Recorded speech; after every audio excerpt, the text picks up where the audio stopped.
As the soft whispers of the evening wind danced through the olive trees, the disciples gathered around Jesus, their hearts heavy with unspoken questions.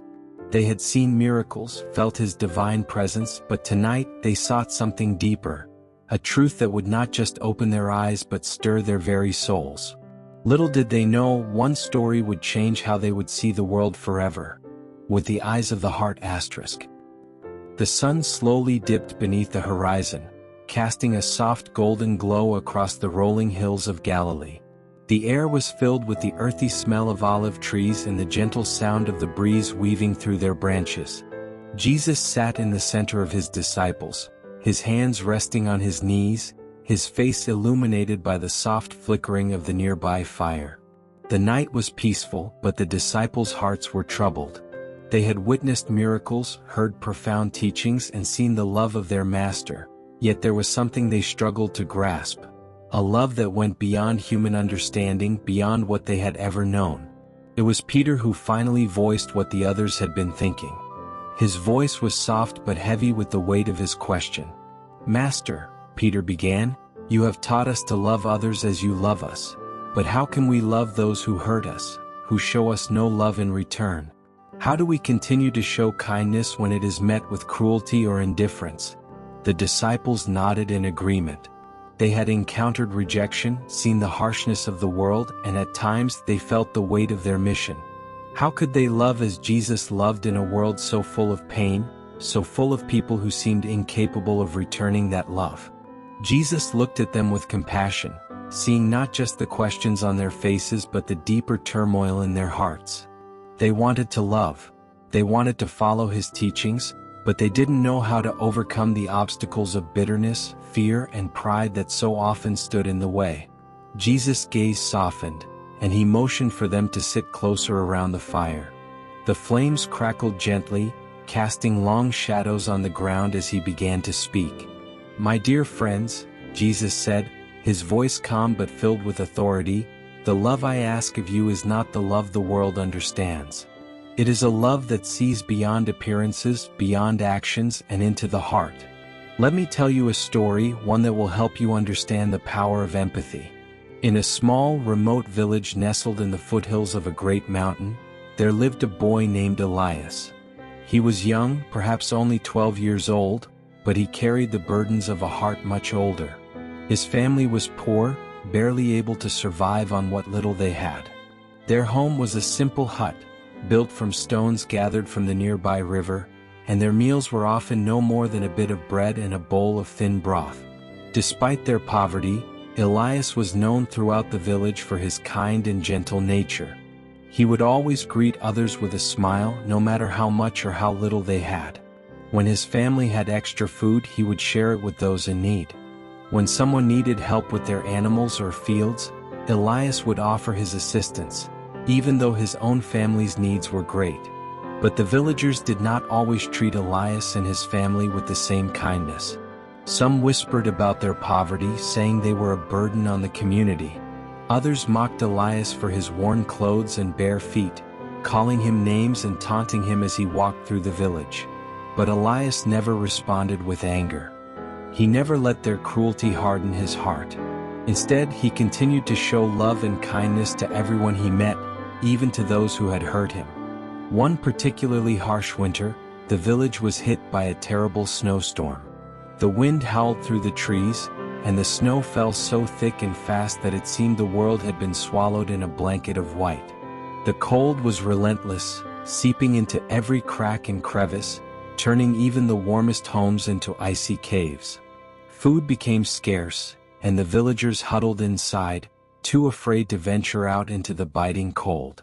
One day, as Elias made his way through the snow to gather firewood, he saw a man sitting by the side of the road. The man's clothes were torn and threadbare, and he was shivering violently. His face was pale, his lips blue, and his hands trembled as he tried to pull his thin cloak tighter around him. The villagers had passed him by, their heads turned away, too busy or too afraid to help. Elias's heart ached at the sight. He could not understand how anyone could ignore a man in such desperate need. Without hesitation, Elias approached the man and knelt beside him. He removed his own coat, the only coat he had, and draped it over the man's shoulders. The coat was thin and worn, but it was all Elias had to offer. "Here," Elias said, his voice gentle, "this will keep you warm." The man looked up at Elias with wide, disbelieving eyes. "But what about you, child?" the man asked, his voice hoarse from the cold. Elias smiled, his breath forming small clouds in the frigid air. "I'll be all right," Elias replied. "You need it more than I do." But Elias didn't stop there. He reached into his bag and pulled out the last bit of bread he had for the day. It wasn't much, just a small loaf, but it was enough to fill the man's stomach. Elias pressed the bread into the man's hands, insisting that he eat. "You must stay warm," Elias said. "And eat. You'll feel better in the morning." The man's eyes filled with tears as he accepted Elias's gift. "I have nothing to give you in return," the man said, his voice breaking with emotion. Elias shook his head, his smile never wavering. "You don't need to give me anything," Elias said softly.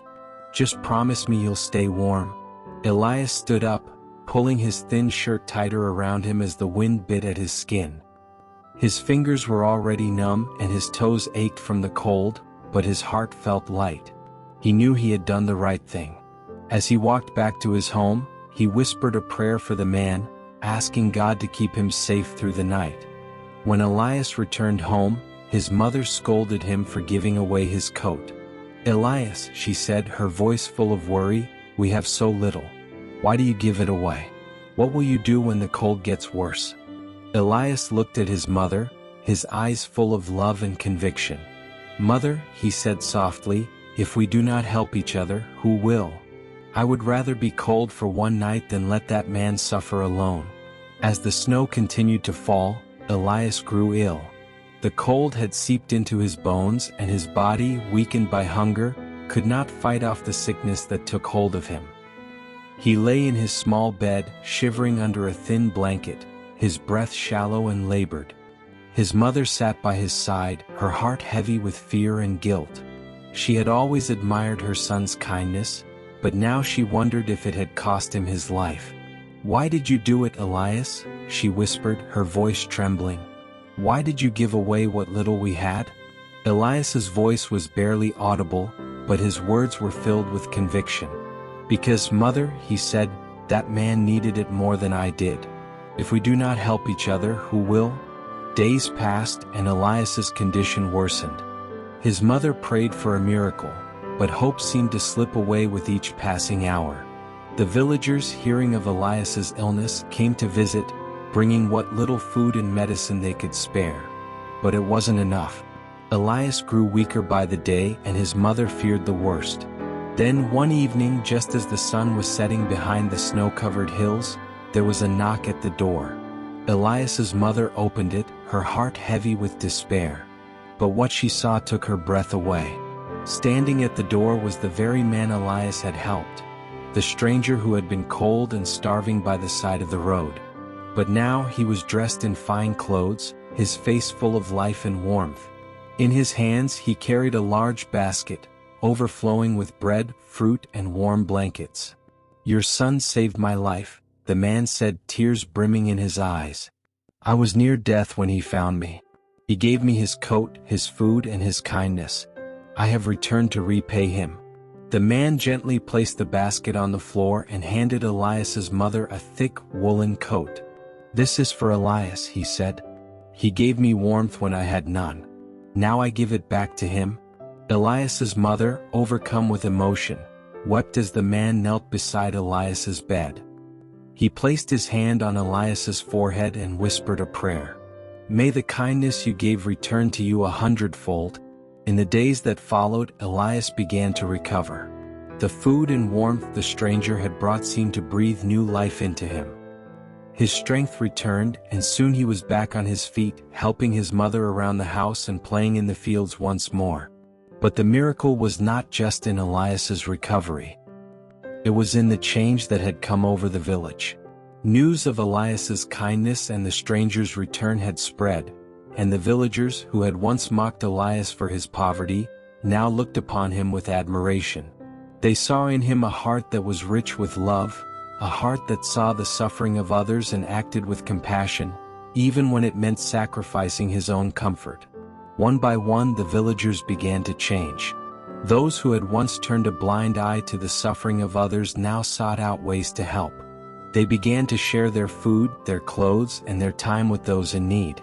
The village, once divided by fear and pride, became a community united by love and empathy.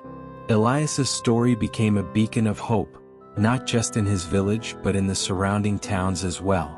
People came from far and wide to hear the story of the boy who had given everything he had to save a stranger. And in hearing his story, they too were inspired to act with kindness and compassion. As Jesus finished the story, the disciples sat in silence. The crackling of the fire was the only sound that filled the night air, but in their hearts, something had shifted.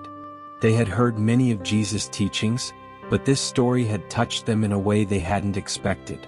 It wasn't about grand miracles or signs from heaven. It was about the quiet, unseen miracle of empathy, the way one small act of kindness could ripple out into the world and change it. Peter, who had asked the question, felt a tear slip down his cheek. He wiped it away quickly, embarrassed by the emotion that had overcome him. But Jesus saw it and he smiled softly. "Do you understand now, Peter?" Jesus asked gently. Empathy is not just about feeling another's pain. It is about seeing their suffering as your own. When you can do that, when you can look at the world through the eyes of the heart, you will be moved to act. Not for reward, not for recognition, but simply because you cannot turn away. Peter nodded slowly, the weight of Jesus' words sinking into his heart. "Yes, Master," he whispered. "I see now. It is not enough to love those who love us. We must love those who cannot or will not love us in return.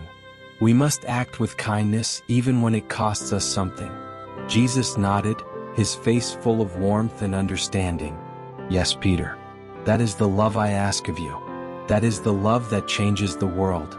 Remember this," Jesus said, his voice now soft as the last light of day faded into night. "The greatest miracle is not in the grand acts of power, but in the small, quiet acts of love that change the world. When you live with empathy, when you give without expecting anything in return, you reflect the heart of God. And in doing so, you will find that your heart, though it may break at times, will be filled with a joy and peace that cannot be taken away." As the disciples rose to leave, they carried with them not just a story but a way of life, a call to see the world with the eyes of the heart. They understood now that empathy was not just a virtue to be practiced, but a way of being. And in that understanding, they found a deeper joy, a peace that surpassed all understanding, and a love that would guide them for the rest of their lives. Empathy is not about what you have to give, it is about what you are willing to see. It is about seeing the suffering of others, not as distant or separate, but as your own. When you live with empathy, you become a vessel of love in the world. And in that love, you will find the greatest joy, the joy of knowing that you have been a light in someone else's darkness. This is end of the story. Please like this video and subscribe this channel for more Jesus story like this. May the God watch over you.